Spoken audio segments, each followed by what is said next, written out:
So I finally got all the runs completed.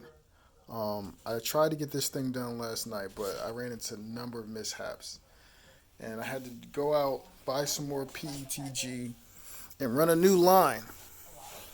So when I was working on this thing last night, this tube right here was a series of two different tubes that were connected with an elbow. Um, this little guy here, and then there was another piece that connected up there with a. I want to say one of these. I don't have it here, but a quantum EK fitting. And when I was running my leak test, which is actually going on right now, this EK tester, get it pumped up into this green zone and would just pop out. And I tried numerous things. I was able to get it all working leak free with this guy here, but I was like, Jesus Christ, who the heck wants to put this on their system? That looks ridiculous. So I actually had to run to Micro Center, get some more PETG, and I just did a bin.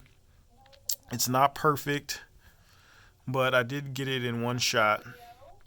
When I first started running runs on this system, I was really against trying to run like these elaborate runs. I just figured I just do only 90s with fittings, as you can see here, and it doesn't look so bad.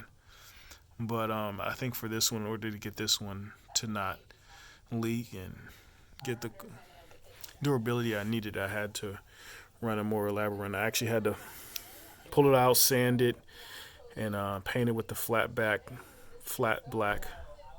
paint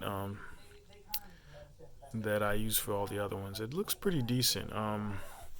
Got some mismatched SLI covers right here, or NVLink covers, and I'm gonna 3D print some of these, and maybe I can buy some chrome tips from Cable Mod to throw in here, but we'll see. Looks pretty good.